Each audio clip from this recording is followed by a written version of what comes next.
Welcome to the Spooky Tales podcast, presented by me, John. And me, Louise. We have been fascinated by spooky goings-on since we can remember, and wanted to share with you the stories that pique our interest. Today's story is of hauntings, possession, poltergeist, psychological manipulation, and an unexpected twist. It's the spooky tale of the ghosts of Glasshayes.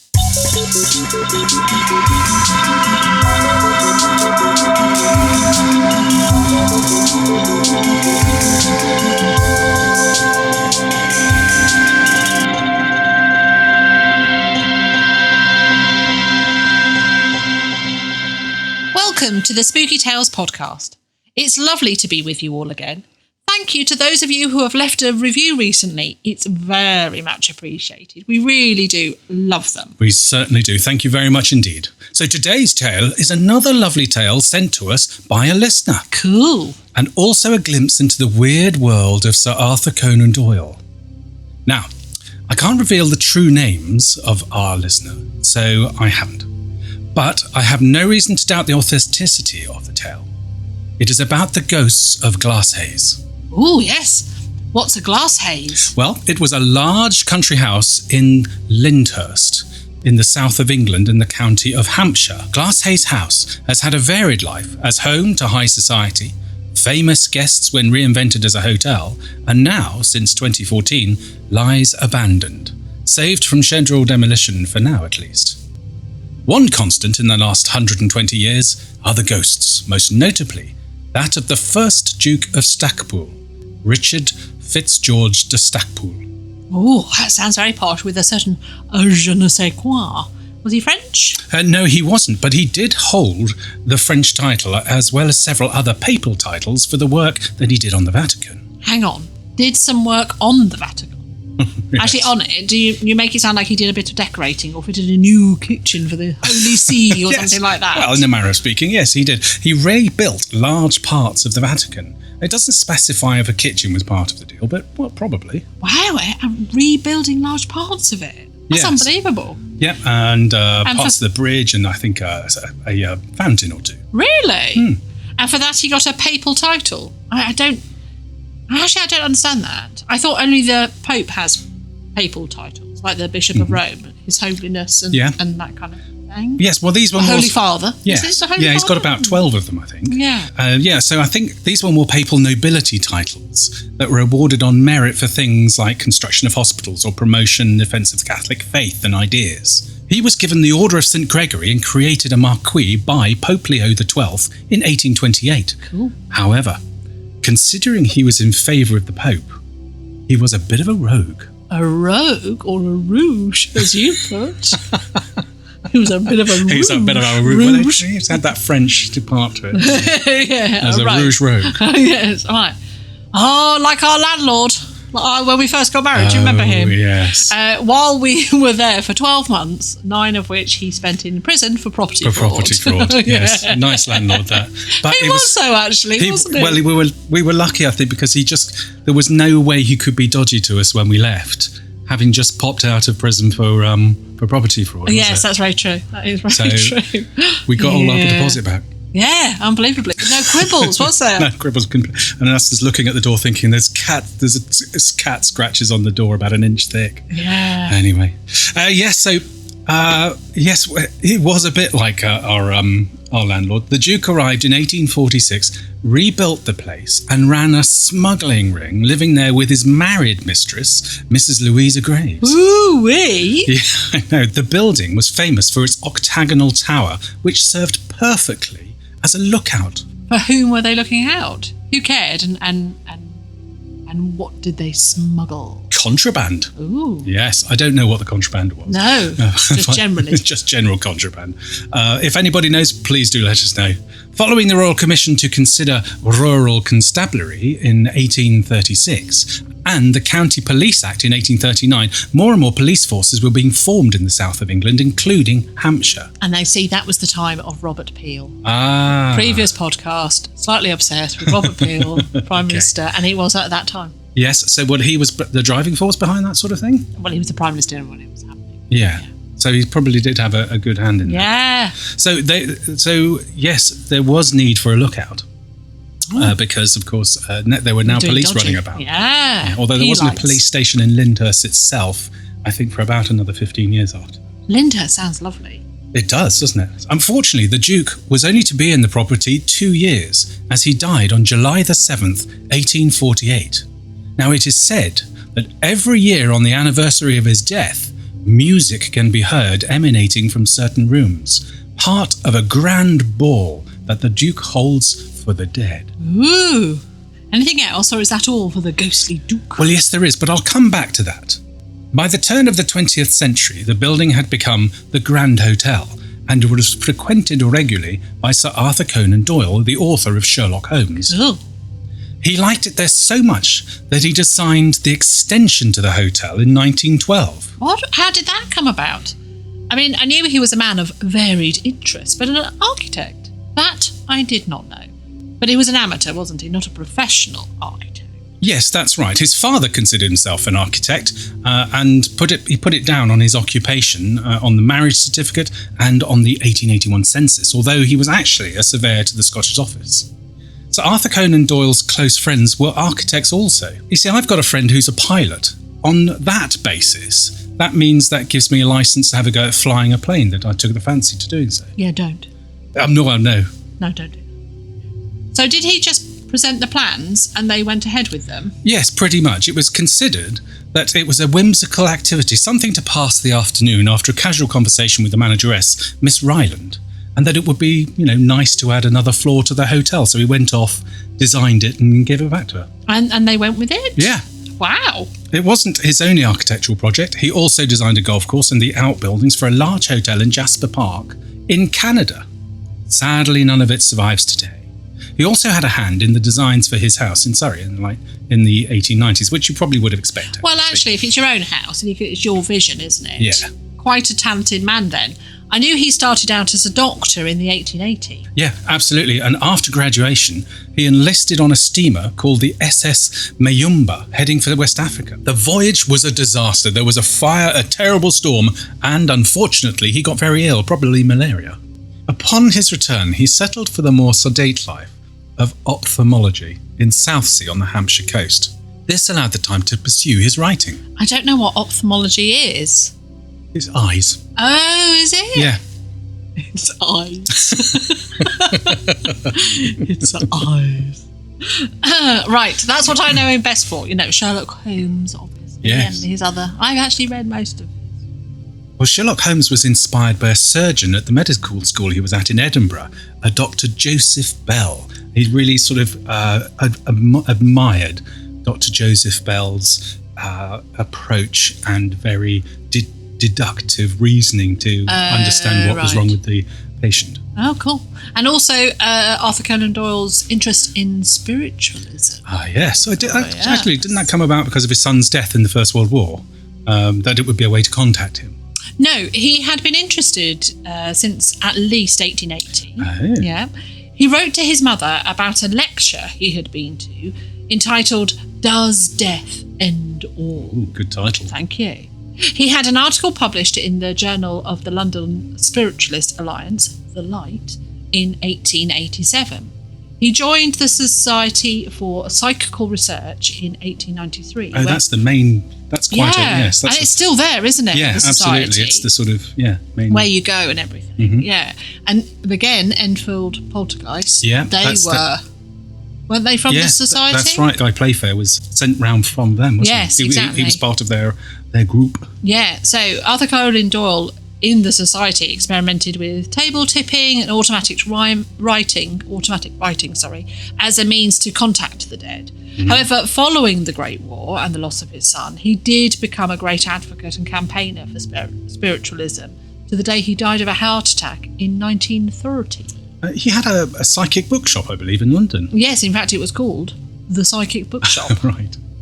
That was pretty cool, isn't it? Yeah. And it wasn't just a bookshop, it was a museum. And as his daughter, Mary, who worked there, described it, a place where people could come and tell their troubles and get advice about the right medium. Okay. Well, that's not a bad place to go then. Oh, no, so that's quite... Particularly if you had hauntings. You could go there and find the right medium. Go to the police, or maybe the police would say, what you need to do is go to yes. Psychic Bookshop. Indeed. He also believed in the Cottingley Fairies. The Cottingley Fairies photos, or at least he was strongly convinced that they were genuine. Oh yes, that went on for years, didn't it? Absolutely. And in fact, it wasn't it the fact that it was his kind of thing that made it. Absolutely. So there were 5 photos of the fairies taken by 2 girls, Elsie Wright and Frances Griffiths, at the bottom of the garden in a house in the village of Cottingley in Yorkshire, which is in England. 2 were taken in 1917 and 3 in 1920. Why were there 3 years between the photos? Right, well, the first 2 were taken using Elsie's father's camera to prove that they were playing with fairies. Prove? Yeah, the adults, Elsie's mother and father, and Frances's mother, did not believe the girl's story that the reason they played by the stream at the bottom of the garden, which was against the mother's wishes, was that there were fairies there. So the father became agitated at their insistence that the fairies were real, as he could plainly see that the photographs of the fairies were cutouts. Elsie was a talented artist, so he assumed she had drawn the figures and it was a prank, although he could not find any evidence, no cuttings or whatever, in the bedroom or by the stream. Nevertheless, he never let them use the camera again, and that, as they say, was that. So how did Arthur Conan Doyle get involved? Well, Elsie's mum believed that the photographs were genuine. And in 1919... What, actually, she really did? She really did, yeah. So the father thought it was a prank, but the mum thought, no, I believe that these... Because my girls don't lie. No. Her daughter and these girls. Yeah. Her cousin daughter didn't lie. So she took them in 1919 along to a talk which was on fairies at the Theosophical Society meeting in nearby Bradford. I cannot say that word. Theosophical. We just did, yeah. I just said it perfectly. Okay. Yeah, so she showed them to the speaker, and later that year, they were exhibited at the Society's annual conference in Harrogate. Oh, it's quite posh, Harrogate. Yes, Theosophical Society. I actually don't know what it means. Right. Well, I can say it now. Yeah. Yes, well, it's a society founded to advance the ideas of Theosophy. Those being based on the writings of a Russian occultist philosopher and medium called Madame Blavatsky. Oh, Blatters. Blatters, yes. Incidentally... If she was to play cricket, that's what she'd be known as. Or football, should be Blatters. No, she'd be Blatters, yes. Yeah. So, actually, incidentally, she co-founded the society. Really? She founded a society to promote and advance her own ideas? I know. It's quite bold, isn't it? Yeah. I was thinking I might try it myself. Yeah, what would it be? What would your central theme be? Probably something along the lines of taking naps, eating decent cheese, and brewing proper coffee. Oh, very nice. Anyway, where were we? Yes, Theosophy. Madame Blavatsky described it as the synthesis of religion, science, and philosophy, reviving an ancient wisdom that underlies all religions. She's sort of seen as the mother of the New Age movement, among other things. I've actually got a copy of her book on my Kindle. Oh, right. Yeah. Okay. I think it's one of those that you can get free. Yeah. And when I first got the Kindle, I was like, free book, free book, free book, free book. Have you read it? No. Oh, okay. Well, I guess you're not, because you didn't... I had no idea what it was about. Yeah. Okay. Well, I might well get that then. Sounds good. Free book, free book. Did you not do that? Well, I know a bit about Madame Blavatsky, but I haven't read any of her books. Yeah, well. Okay. Well, she was also a fringe supporter of the spiritualist movement. Cool. So she believed in the spiritualist phenomena. That's right, but not that they were contacting spirits of the dead. Anyway. What? Just contacting spirits? Yes. But not of people that have passed? Well, not necessarily, no. Right. The photos were shown to a leading theosophist called Edward Gardner, who had the photos verified as genuinely authentic photographs by Kodak and a photographic expert of the time called Harold Snelling. They did also send it to Ilford, as in Ilford Film, yes, but they said they were probably fake. They didn't have their... And there was another expert who looked at it, he said, yeah, that's probably fake as well. Yeah. But there were 2 that said they were genuine. Right. And they didn't say they were photographs of fairies. Who didn't say they were photographs? So Kodak and Snelling, they said that they were genuine photographs, but they didn't say they're definitely fairies. So they wouldn't quite sign up to that. So they were saying that nothing was added after. Yes, exactly. It was a photograph that was taken at that time. Yeah. And no, I can understand that. And that was enough for them, I think. Rather sneakily, I think, Gardner had Snelling make prints, which he then sold at his lectures. Oh, cheeky. Yeah, I thought that. So actually, funny enough, one of which was one of those prints was sold at auction in 2018 for over £15,000. Wow, that does sound bad. I'm guessing Elsie's family didn't benefit. I'm guessing that Gardner benefited. Yes, from the sales of those. Yes. Oh, that's cheeky! Right. I know. Yeah, so Gardner contacted the family and went back to get more pictures. Cool. He asked the girls to take pictures with 2 cameras. The Yorkshire weather then prevented the pictures being taken for nearly 2 weeks, and finally the weather improved, and over the course of 3 days, the girls took 3 more pictures showing fairies. So did anyone else actually see them, or was it only the girls? Well, it was only the girls, because they're quite clever. They said that the fairies would not come out if they were being watched by others. Yes. Now, via the editor of a spiritualist magazine called The Light, which I think we spoke about earlier. Yes, Sir Arthur Conan Doyle got to hear about the photos.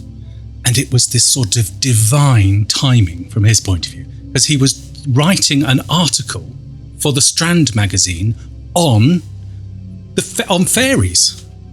And so into his lap comes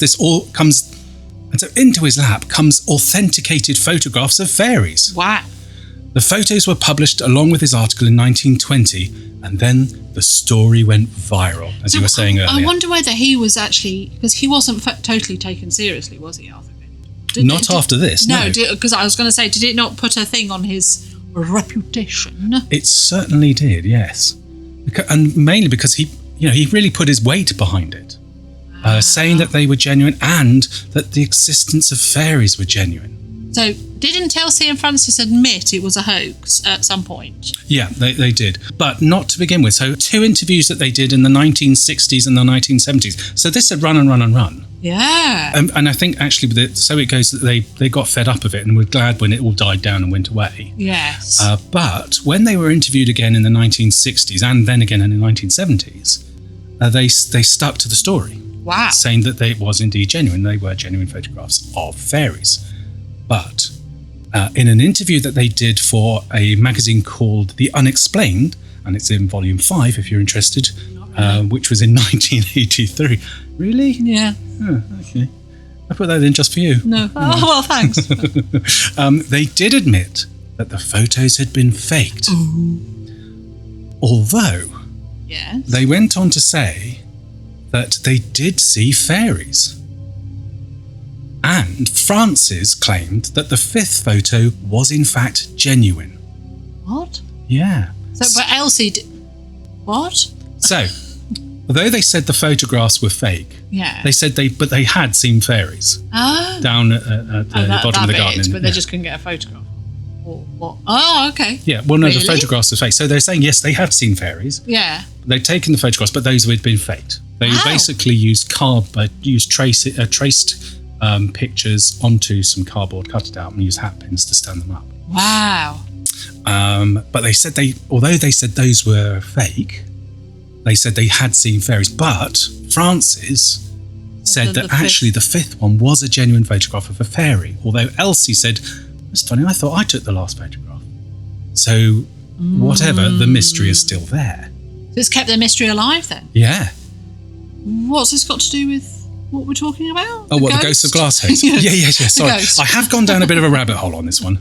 So before I bring it back to that, I tell you what, I found it really fascinating that people all over the world recreate these photographs. Do they? Yeah. They trace out fairies onto some cardboard, stick them up with hat pins and so on, and take these photographs either colour, but normally they sort of have the sepia effect and black and white to give the sort of atmosphere, and it's really they're keeping that bit alive, if you like. But there is a real thing for fairies, isn't it? And especially those kind of images of fairies, which are kind of like playful imps, isn't it? Is that kind of playful with the wings? And that's what the photos are like. They're very playful. I remember there being calendars and stuff like that about them. At one point, there were, quite twee. Is that harsh? Oh, no, it's not harsh. They are very twee, yes. They are very In fact, one person who was looking at the photographs who thought they were fakes, he said one of the reasons he thought they were fakes was the hairstyles of the of the fairies was too Parisian. Oh, too Parisian! Yes. I say. Well, there's no reason that the Fae couldn't be, take inspiration. I thought it was nice that he was up with the Parisian hairstyles of the day. Yes. Oh. Anyway, ghosts? Yeah, sorry. At the time that Sir Arthur Conan Doyle was designed the extension to what was Glasshayes House and now was renamed the Grand Hotel, that the ghosts started to be seen. Ooh. Yeah, so much so that the builders of the extension placed what they called a Glasshayes Devil's Square above the entrance for every time that they had seen a ghost. Oh, how many squares were added? 7. Wow. So, which suggests that they saw a ghost at least 7 times. Yeah. Now, back to Sir Arthur Conan Doyle for a moment. It's claimed that he wrote The Hound of the Baskervilles while staying in his favourite room at the Grand Hotel and held séances there. Wow. Now, in 1970, the hotel was bought and renamed the Lyndhurst Park Hotel. Very nice. Again, during renovations in 1970, the Duke was not only seen, this is Richard Stacpoole, Yeah. he was not only seen, but he actually attacked builders that were renovating the building. So the Duke didn't like disturbances then? Well, people remodelling his house. So it would seem. Now, one day during the renovations, one of the builders had noticed an old man at the end of the corridor. So the builder challenged him, telling him he shouldn't be there. The old man announced that he was Richard, the first Duke of Stacpoole. And when the builder reached the man and touched him to urge him out, his whole arm went icy cold. My word. The builder then received a sharp, stabbing pain in his head, and the next thing he knew, he was being revived by his colleagues. An hour had passed since the encounter with the Duke. The Duke is not the only ghost. Mrs. Buck, who died in 1826, and a cook who hanged herself after an affair were often seen. Recently, this year in fact, 2020, I was contacted by someone who had visited the property with a friend and had several strange experiences. Really? Go on. The building is now abandoned. My contact, I'll call them Joe, and their friend I'll call Blaze. Cool. They managed to gain access to the site. Once in the building, Joe and Blaze explored the old hotel. It was one of those wood-panelled affairs and quite higgledy-piggledy. It looked a shadow of its former glory. In its heyday, the hotel had famous guests such as the Beatles and had accommodated Mrs. Thatcher when she was a Prime Minister. Now, though, it was run down. Paint and wallpaper peeling, dirt and dust in the air, and an unnerving stillness. Joe and Blaze ascended the main stairs. Suddenly, the air around Joe became icy cold, and she cried out to Blaze to see if he could feel it also. And then they both cried out in shock. Why? What happened? But they both saw a shadow move past them, leaving them terrified. Ooh. Now, Blaze was no softy. He was a no-nonsense sort of person who was sceptical of ghosts and such like. However, he was very unnerved. And on a return visit, Blaze walked up the stairs and went into the room that Sir Arthur Conan Doyle used to stay in all those years ago, where he wrote The Hound of the Baskervilles. Something caught his eye out of the window, and a feeling of fear came over him. And as he looked closer out of the window, he saw what only can be described as a large, dog-like beast. Blaze was rooted to the spot in terror, not knowing what to do. Eventually, the beast-like animal skittled off into the gardens and out of sight.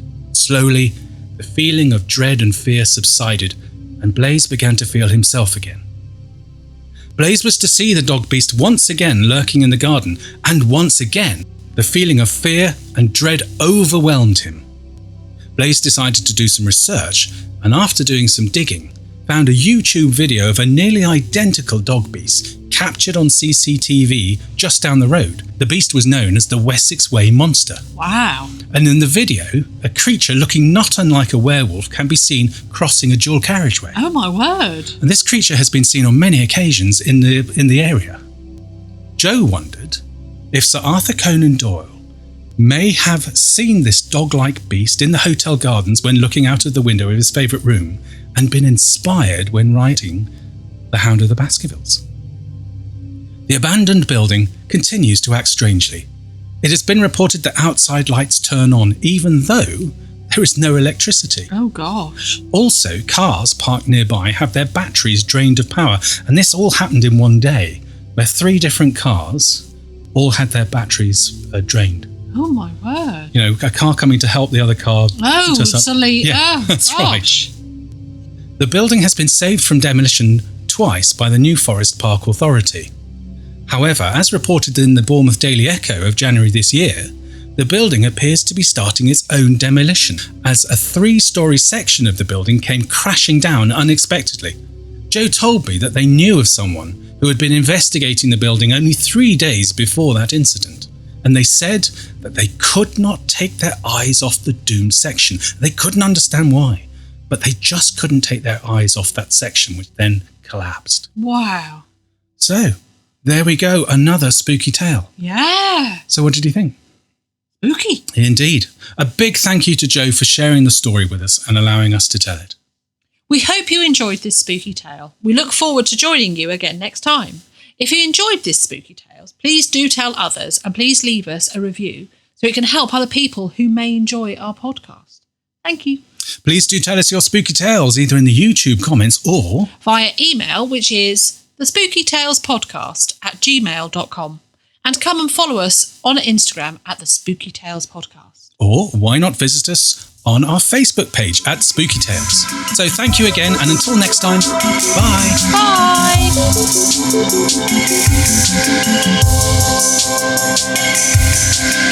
Bye.